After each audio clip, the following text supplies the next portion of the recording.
Threats nearby. Calculate strategic response based on your wrong objectives. I mean, what can I say? I mean, I'm not gonna be the bearer of bad news. You've already heard it. That the player counts are in the toilet.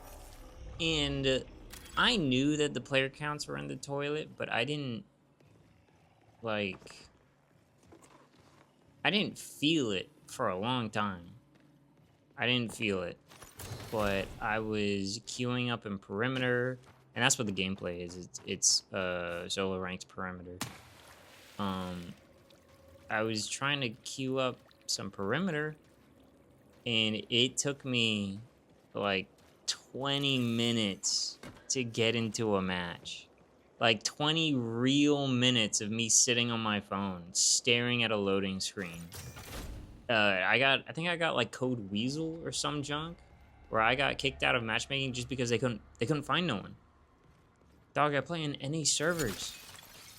Granted, I wasn't playing during peak hours because I have a job. and I was trying to grind some ranked before my shift at work. So I was playing maybe like 8 or 9 o'clock in the morning. Nice cup of coffee. Play my favorite video game. And dude, I went 20 minutes without finding a match. And like, I know that's bad. Like, I know that's bad. I'm playing ranked, and I know that there is a very big part of the player base that will not touch ranked. And that's fine, but it's also weird, you know? It's like you have a game like Overwatch, and even casual Overwatch players play ranked. You know, even if they're just like hard stuck in gold, they just sit there and they'll play in gold. But the vast majority of even like I feel like even hardcore players won't touch ranked mode at all. They just don't want to. And like that's not me putting a slight on anyone, you know? Play the game how you like playing the game. And also like ranked by design, very frustrating. And also by design probably shouldn't be in an extraction shooter. I don't know.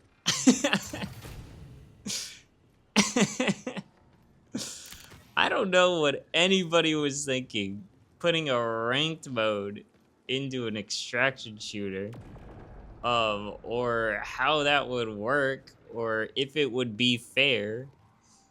But it's here, and it's I don't know, in my opinion, the hardest way to play the game, and that's what I want to do. I want to play it. I want to play it at its hardest and most brutal because I like that. As I say, skulking around on a rooftop. But yeah, but no one really plays it. Nobody really wants to play it. I'm in silver. I think this is a rank up game. I was in silver 1, silver 2 at the time. And yeah, I couldn't find a match. And a lot of people, I watched a lot of YouTube, and a lot of people were talking. A lot of people were talking about how the player count is in the toilet, and you could pull up the Steam charts and see 2,000 concurrent players. And that's bad. And that's really bad. And this is like my favorite video game right now. This is like the thing that's got me. This is what I'm obsessed over. And it's dying, and it's actively dying, and kind of hit the point where don't know. I don't know. I can't see the future. I don't know how things are gonna turn out. I think I have like two very wildly different opinions on how this is gonna go. Truly, because I have been playing Bungie games for a while, you know. 20 minutes remain. Dude, I played a D1 when it came out. I played Destiny 1 when it came out, and there has never been a game that has made me feel the way Destiny 1 has made me feel. I loved that game. I loved that game. I think I was in high school when D1 came out, and I played it so hard. The gunplay, y'all know what the Bungie gunplay feels like. It's just so good. And when it came out, it almost felt like it was riding that like Borderlands 2 high, like the looter shooter genre. But it wanted to be like a little bit more. But it was very extremely different from Borderlands. You know, Borderlands was like so, you know, wacky and over the top and didn't take itself very seriously. And Destiny was like very much the opposite of that. Anyways, tangent. The tangent is y'all remember when Destiny 1 came out and everybody fucking hated it. It was so grindy. It was so grindy, and you had to run around all the planets and pick up all the space dust and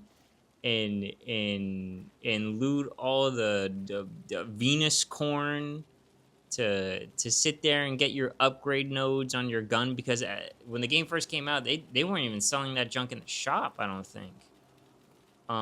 So if you found a purple gun and it sucked and you didn't know it sucked, you spent 4 hours grinding up all the little node upgrades on it just to have like the worst purple gun you've ever seen in your life.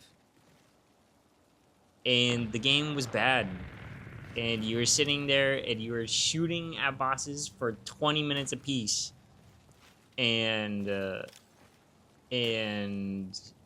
was like my most favorite game ever. That was genuinely like some of the most fun I've ever had in gaming.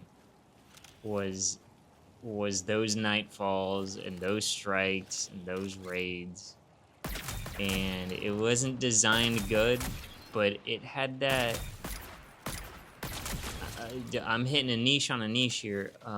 If anybody knows like Melee, like Smash Melee, that very broken, unpolished feel that allows for like such skill expression. There was no cheese like D1 cheese, bro. There was never cheese like D1 cheese. You know? And all those weird broken enemies and designs and map layouts with the crispest gunplay and sound design. It was just something. It was just something to be there for, you know? And everybody fucking hated it. And everybody left.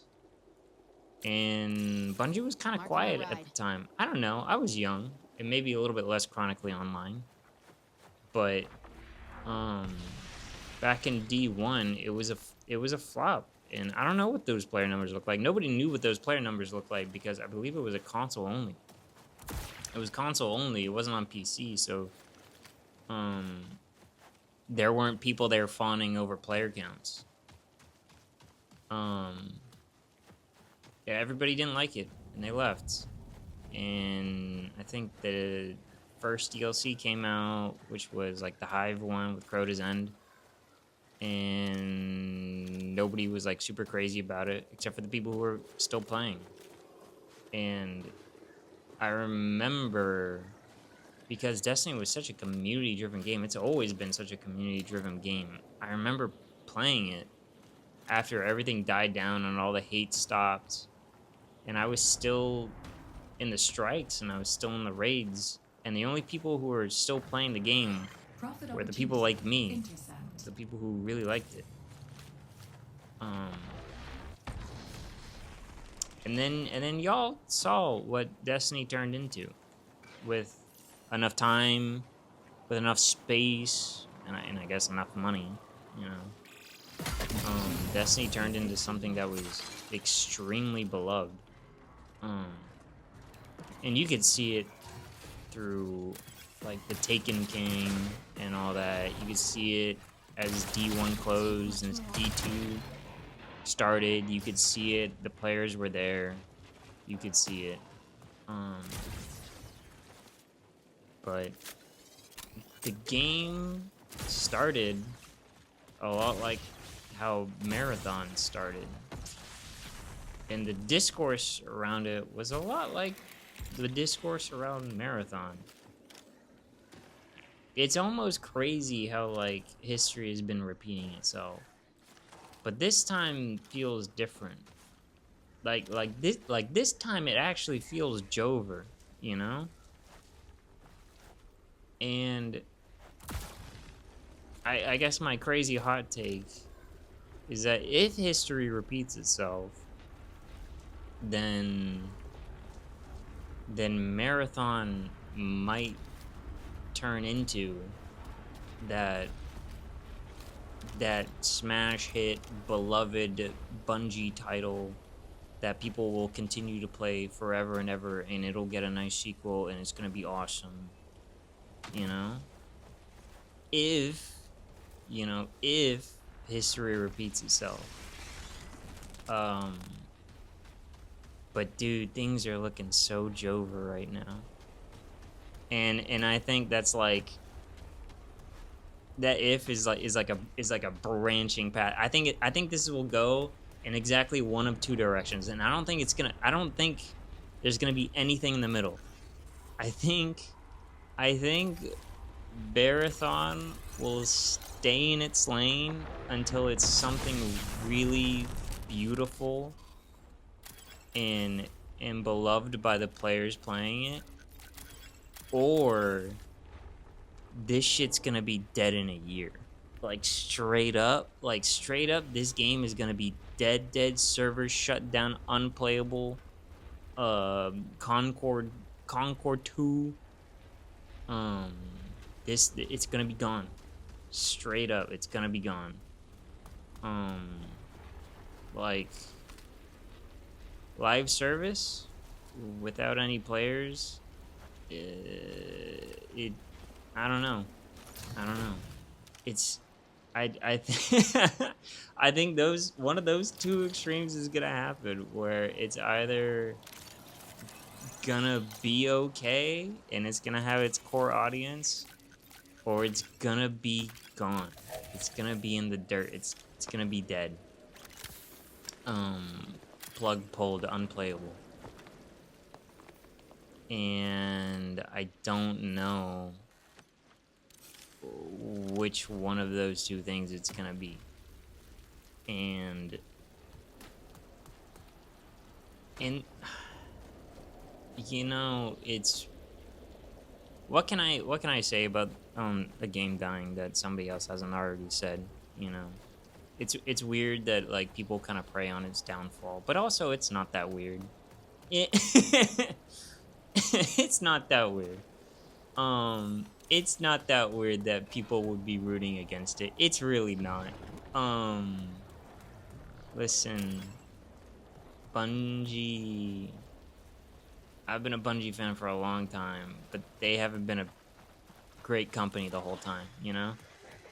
And like, I know when you're preying on the downfall of a video game, you're really not hurting the big guys. You're hurting the people who are like actually spending time and effort in developing the game. The guy sitting at the desk, you know, putting his heart and soul into the art direction or the sound design or the game design and all that stuff. Those are the people who actually feel it, not the guys at the top. But people rooting against it is just kind of how people are, you know? I don't know. But yeah, the game might die. Like it might, you know, nothing's like out of the picture, you know? And You have 10 minutes to exfil. kind of coming to terms with it a little bit. If the game dies, then the game dies, you know? Here's a fun fact about me. Here's a little tidbit not a lot of people know.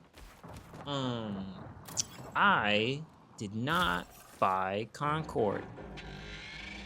Crazy. I know. A lot of people didn't know that about me. I actually did not buy Concord. Not a game that I bought. Not a game that I ever played. Nothing. Didn't touch it. Hey, ammo here. But you know, retrospect and all that, if I knew that Concord was gonna shut down, I would have played it. I would have been there. Yo, listen, I never got a chance to play it. And if I was there, it probably still would have sucked. It probably still would have been a dog water game. But I kind of wish I was there to play it. You know, because it's gone. It's gone. All you can do is find footage of it now, you know? Footage of people, like, throwing themselves off cliffs to make matches end faster, and 100% all the trophies and all that mess. And that must have been so much fun. That must have been such a wild ride to be there for that and to be racing against the clock because you knew it was going to shut down. And yeah, and if I knew then what I knew now, I would have bought it. I would have spent, I don't know if it was like $40 or it was like $60. I would have spent it. I would have bought it just to play it for the 1 or 2 weeks it was out. I would have bought it, and I would have played the shit out of it even if it sucked, just because it's gone now. It's gone. And every time I play Marathon, I absolutely love this game, and I play it like it's not gonna be there in a year. I play it and I enjoy it while I have it, you know?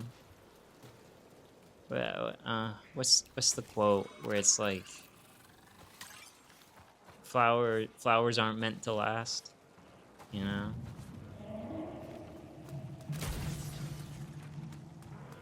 I don't know.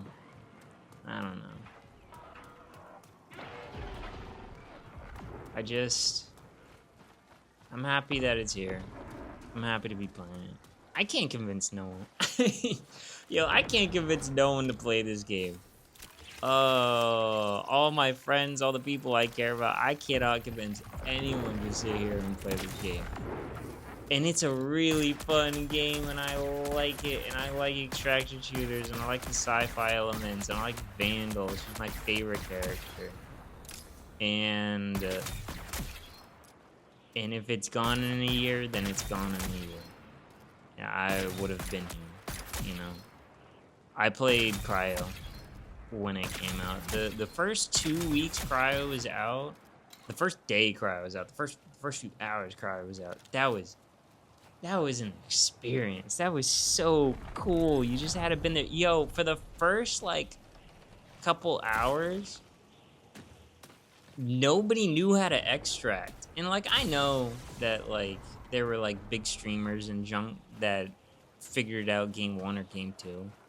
But the player base en masse, and including myself, I wasn't watching those streams. I was just playing the game.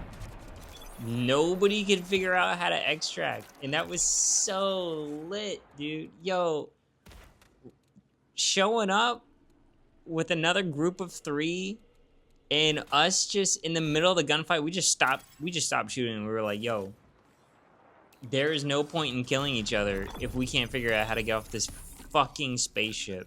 If we can't get off the map, there is no point in killing each other. And then we held hands 5 minutes and we got like the entire lobby. I think it was like a 9-man that was still left. We were just running through the entire ship, killing all the bots. not knowing how to even like check for extract terminals or nothing. But it was so good. It was so good. And Bungie is so good at crafting those kind of experiences, you know? It's like it's a Destiny raid with like 5 or 6 other teams in it. And that's so cool and so risky, you know? And yeah, you know, I'll be here and I'll be playing it for as long as it's here. Prepare for increased And hostile then action. if things are okay, then I'll be here and I'll be playing it. And if things aren't okay, then I guess I'll be here and I'll be playing it until it's gone. Yeah. Yeah.